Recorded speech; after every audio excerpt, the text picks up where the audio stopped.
नमस्कार, मेरा नाम सौरभ शर्मा है और आप देख रहे हैं एलआर भारत। चुनावी माहौल है और चुनावी रंग भी सभी दलों के सभी पार्टियों के नेताओं को चढ़ चुका है। इस वक्त हमसे तेज प्रताप यादव हैं। अभी टाइम हो रहा है रात के करीबन 1 बज रहे हैं और तेज प्रताप यादव ने हमारे लिए समय निकाला है। बहुत बहुत शुक्रिया सर इस टाइम निकालने के लिए आपको। धन्यवाद आपको और आपके पूरी टीम को। सर एक सवाल बताइए कि चुनावी माहौल है, चुनावी साल है, चुनावी माहौल है, कोरोना भी है, क्या कहेंगे?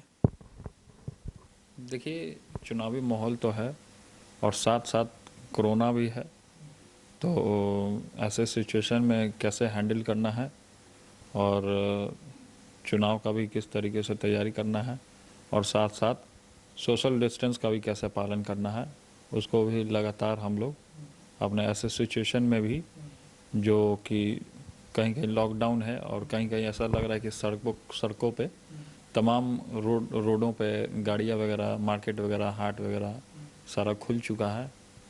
और ऐसे सिचुएशन में ही जैसे पहले जैसा तो नहीं था, लेकिन कुछ डिफरेंट तो ज़रूर लग रहा है इस बार। एक सवाल आपसे ये है कि आप राजनीतिक घर से बिलोंग करते हैं, खुद एक राजनेता हैं, बचपन से कई चुनाव देखा है आपने, मगर इस तरीके का चुनाव कोरोना भी चल रहा है और पहला बार ऐसा चुनाव हो रहा है कि कोरोना के बीच में चुनाव हो रहा है। सोशल डिस्टेंसिंग का भी ख्याल रखना है, कोई जनसभा भी नहीं करना है, खास तौर पर डिजिटल प्लेटफॉर्मों पे जो प्रचार प्रसार होता है, कैसे करेंगे आप? देखिए, डिजिटल प्लेटफॉर्म पे तो हम लोग तो देख रहे हैं और जितने भी यूथ है उसको देखने का काम कर रही है, जो कि आजकल डिजिटल सारा चीज़ हो चुका है, A to Z social media से जुड़ चुके हैं सारे लोग के पास अपना सोशल मीडिया अकाउंट होता है, फेसबुक होता है, ट्विटर होता है, इंस्टाग्राम होता है, व्हाट्सएप होता है, तो सब लोग इसको हैंडल करने का काम करते हैं।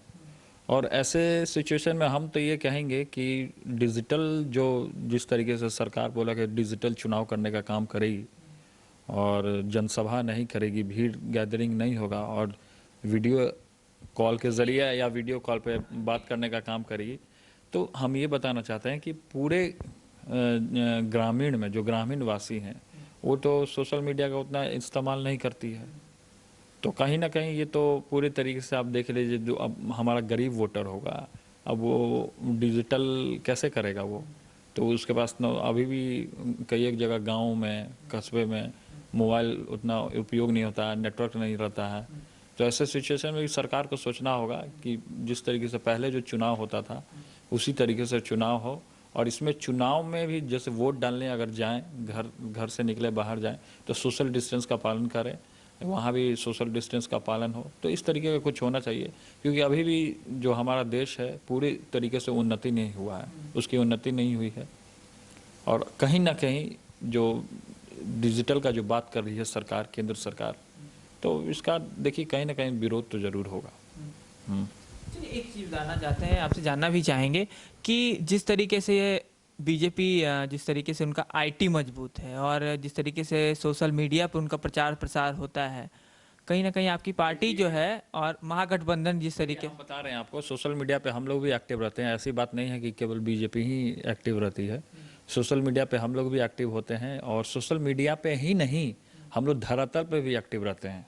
हम लोग धरातल पे जितना हम लोग का पकड़ है उतना बीजेपी का पकड़ नहीं होगा। ये टीवी और चैनल के माध्यम से बीजेपी अपना ब्रांडिंग तो कर लेती है, लेकिन धरातल पे एक जो नेता का पकड़ होना चाहिए, डोर टू डोर बात करना, जनता से बात करना, उसका हाल चाल पूछना, दुख सुख में शामिल होना, तो ये जो हम लोग का है, हम लोग का शुरू से चलता आ रहा है। आदरणीय श्री लालू प्रसाद यादव जी कहीं भी जाते थे, काफिला से कहीं भी प्रोग्राम में जाते थे, तो गाड़ी ऑन द स्पॉट कहीं भी रोक देते थे, कोई भी पब्लिक हाथ डुला देता था तो गाड़ी रोक देते थे।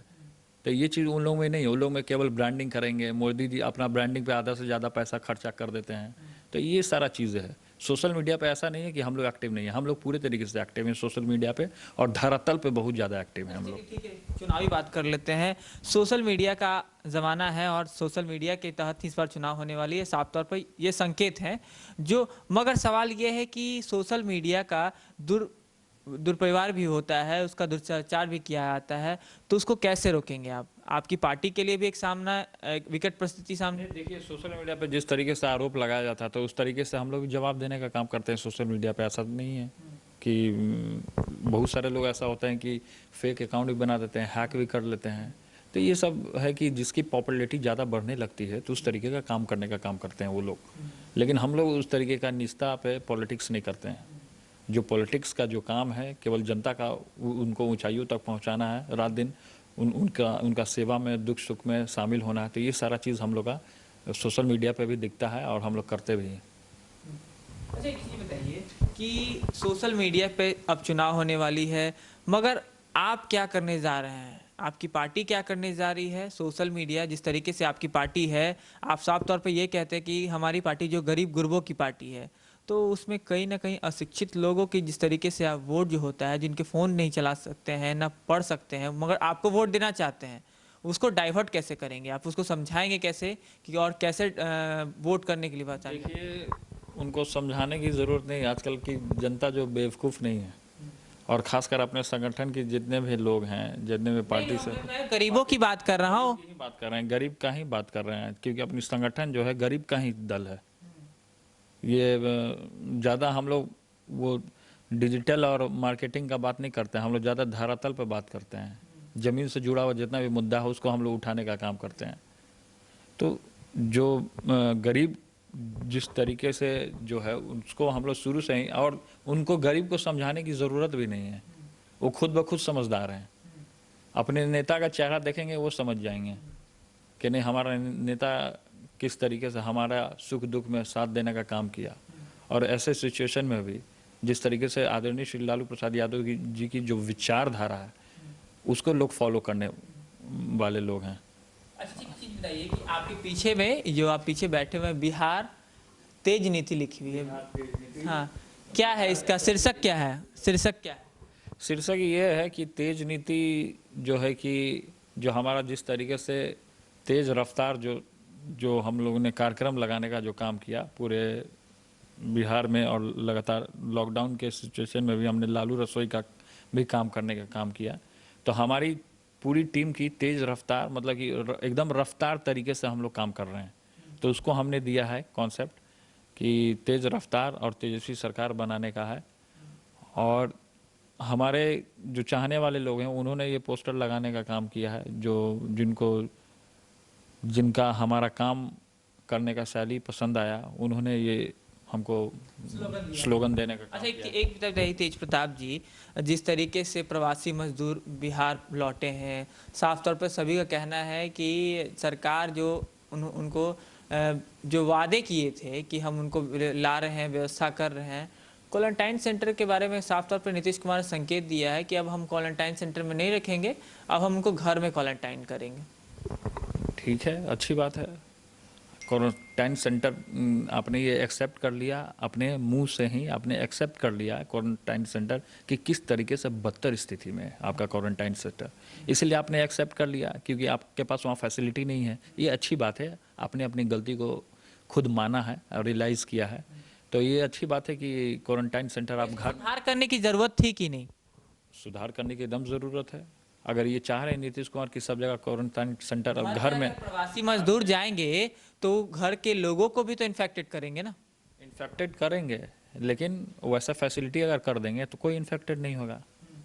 अगर उस तरीके का वो हर एक चीज़ व्यवस्था कर देंगे तो ये नहीं होगा, बीमारी नहीं होगा। तो पहले से सजग रहना होगा, और बीमारी किसी से पूछ के नहीं आता है कि कब बीमारी किसको पकड़ेगा। कोरोना सेंटर की तो स्थिति आप देख लीजिए कि किस तरीके से पूरे बिहार में जो क्वारंटाइन जो सेंटर्स वगैरह हैं, जो फैसिलिटी वहाँ देना चाहिए, जिसका कारण है कि मजदूर वहाँ कोई रहना नहीं चाहता, छोड़ छोड़ के भाग जा रहा है, इधर उधर चला जा रहा है।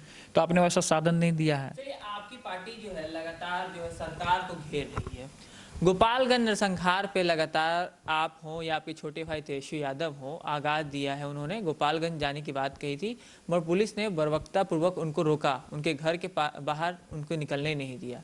क्या कहेंगे? आप भी वहाँ मौजूद थे, क्या कहेंगे? डीजीपी साहब ने कल अपने फेसबुक के माध्यम से साफ तौर पे ये कहा है कि मैं किसी के लिए नहीं काम कर रहा हूँ, मैं कानून के लिए काम कर रहा हूँ, और जो मेरे ऊपर आरोप लगाया जा रहा है विपक्ष की ओर से, यह सरासर गलत है।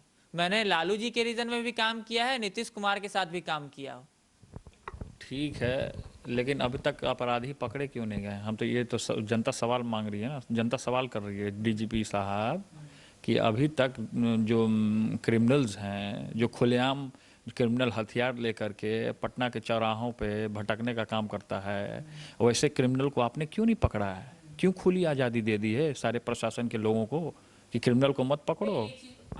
उन्होंने ये कहा है कि हम ब्राह्मण ब्राह्मण है, और ब्राह्मण एक जो पप्पू पांडे हैं उन पे कहा है कि मैं ब्राह्मण ब्राह्मण को नहीं बचा रहा हूँ, मेरे ऊपर जातिवादता का आरोप लग रहा है। देखिए, हम लोग की ये सब राजनीति नहीं है कि जातिवादता हम लोग करते हैं। हम लोग सब समाज के लोगों को लेकर के चलने का काम करते हैं और एक इंसान धर्म का हम लोग पालन करने का काम करते हैं। कोई जाति नहीं, कोई बिरादरी नहीं। इसलिए हम लोग सबको एक मानव मानते हैं। और भगवान ने जब इस शरीर को यहाँ भेजने का काम किया है, पहले मेरे सवाल का जो आपने सवाल किया है उसको जवाब देने दीजिए। क्योंकि भगवान ने यहाँ पे भेजा है पृथ्वी पे कि हम लोग को मानव को किस तरीके से कर्तव्य करना चाहिए, किसी से घृणा नहीं करना चाहिए, किसी से ऊंच नीच का फ़र्क नहीं करना चाहिए। तो ऐसे सिचुएशन में ये जिस तरीके का आरोप लगा रहा है, अब देखिए मान लीजिए जिस तरीके से मुख्यमंत्री जी हैं और सरकार इन लोगों की है, जेडीयू और भाजपा की, और उसमें डीजीपी हैं, तो जिस तरीके से क्राइम का जो ग्राफ नित्य प्रतिदिन हमारे बिहार में जो पूरे तरीके से बढ़ रहा है, तो ऐसे में सरकार को कंट्रोल करना चाहिए, ना ही छूट देना चाहिए। आखिर क्यों नहीं पकड़े जा रहे हैं ये अपराधी? ये मिली भगत है इन लोगों की, तभी तो नहीं पकड़े जा रहे हैं। नहीं तो अगर अभी डीजीपी चाह देंगे तो अभी पकड़ जाएगी, अभी गिरफ्तारी हो जाएगी। वो लोग इतना लेट क्यों लग रहा है पकड़? एक चीज बताइए, डीजीपी साहब जो है कि प्रेशर में है क्या? उस क्रिमिनल डीजीपी साहब प्रेशर में है? उस क्रिमिनल के कई एक सारे रिकॉर्ड्स हैं, पेपर्स हैं, कई एक तरीके का रिकॉर्ड है, लेकिन फिर भी सरकार उसको संरक्षण देने का काम। डीजीपी साहब तो कह रहे हैं उन पे अभी तो कोई भी केस दर्ज नहीं है, उनके भाई पे है। उनके ऊपर भी केस दर्ज है, कई एक तरीके से वीडियो भी है। वीडियो भी तेजस्वी जी ने वायरल करने का काम किया था पार्टी कार्यालय में जब प्रेस कॉन्फ्रेंस किया था, तो उसमें आप देख सकते हैं कि उसमें वीडियो भी उन्होंने वायरल किया था। और डीजीपी साहब कह रहे हैं कि सर उनके पे कोई मुकदमा नहीं। देखिए, डीजीपी साहब हैं, प्रेशर में हैं। अब सरकार में नीतीश कुमार जी से उनको डेली टेलीफोन आता होगा कि इसको छोड़ो, अभी रहने दो। तो नीतीश कुमार उसको बचा रहे हैं ना विधायक? बचा सकता है? डीजीपी से ऊपर कौन होता है? मुख्यमंत्री होता है। डीजीपी से तो ऊपर तो हेड तो मुख्यमंत्री ही होगा ना, तो और कौन बचा सकता है? जो सरकार में रहेगा वही बचा रहा है। जब वही क्राइम को बढ़ावा देना चाहता है तो बिहार का उद्धार कैसे होगा? एक तरफ आप लंबा चौड़ा पोस्टर लगाते हैं कि हरियाली जीवन, हरा भरा जिंदगी, और दूसरी तरफ आप नुकसान कर रहे हो, उसी को उजाड़ने का काम कर रहे हो आप। दूसरी तरफ नुकसान कर रहे हैं। एक तरफ बोलते हैं सुशासन की सरकार है, लेकिन ये तो अपराधियों और गुंडों की सरकार है पूरे तरीके से। जो जेडीयू नेता है ललन सिंह, वो तेजस्वी यादव और आपके बारे में उन्होंने कहा है कि ये सब बरसाती मेढक के टटराते रहते हैं, चुनाव आता है तब टटराते हैं। देखिए, इनकी जो मानसिकता है ये पूरे तरीके से एक पागल की मानसिकता, और इनकी मानसिकता में कोई फर्क नहीं है।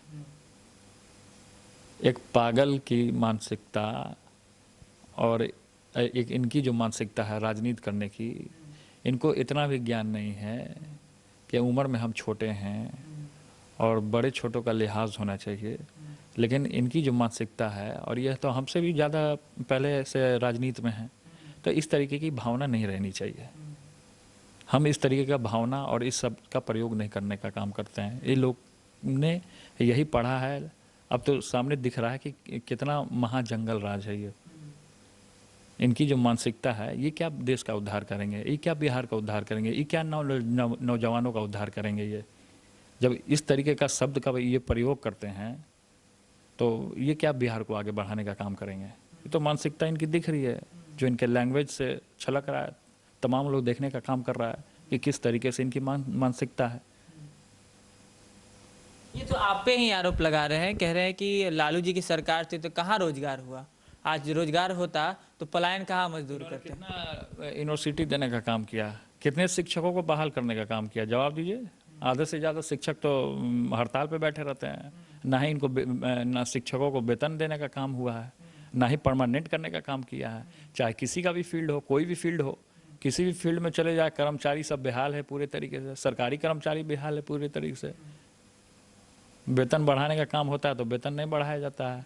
शिक्षा का बात हो, स्वास्थ्य का बात हो, पूरे तरीके से करप्शन और 55 घोटाला करके ये आदमी बैठा हुआ, 55 घोटाला ना जाना, और रोज घोटाला ही हो रहा है इनके सरकार में। तो इसका जवाब कौन देगा? आखिर क्यों चुप्पी साधे हुए हैं नीतीश कुमार जी? क्यों चुप्पी साधी हुआ? आप कह रहे हैं कि 55 घोटाला, नीतीश कुमार कहते हैं सुशासन की सरकार है। नीतीश कुमार तो खुद डॉन है, वो हत्यार हैं। सीताराम सिंह का हत्या किया था उन्होंने बाढ़ में, मोकामा में। तो आखिर क्यों नहीं पुलिस इनको भी क्यों नहीं पकड़ती है? इनको भी गिरफ्तार होकर के इनको भी जेल में जाना चाहिए। आप जैसे कि पप्पू पांडे के लिए हंगामा हुआ, मगर नीतीश कुमार के लिए कभी हंगामा किए हैं? एकदम हंगामा किए। आप रिकॉर्ड निकाल के देख लीजिए, आप यूट्यूब पे भी वीडियो आप देख लीजिए। पिछला बार हम लोगों ने भी हंगामा किया था, हाउस में को घेरने का काम किया था कि सीताराम सिंह का हत्या हुआ था।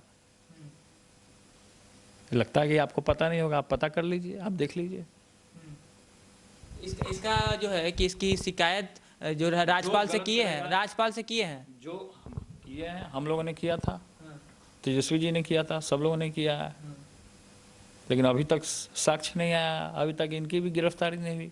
गिरफ्तारी तो इनकी भी होनी चाहिए, नीतीश कुमार जी की। चलिए, ये थे तेज प्रताप यादव। चुनावी माहौल है और चुनाव में हर पार्टी एक दूसरे पे आरोप प्रत्यारोप लगाती है, मगर तेज प्रताप यादव ने जिस तरीके से बेबाकी से साफ तौर पर कहा है कि बिहार की जनता ये बताएगी कि सरकार किसकी होगी। डिजिटल चुनाव की अगर तेजी से बात कर ली जाए तो तेज प्रताप यादव ने साफ तौर पे कहा है कि हमारी जमीनी हकीकत है, जमीन के लोग हमें वोट देंगे। दरअसल अब देखने वाली बात यह है कि 2020 में किंग कौन बनेगा।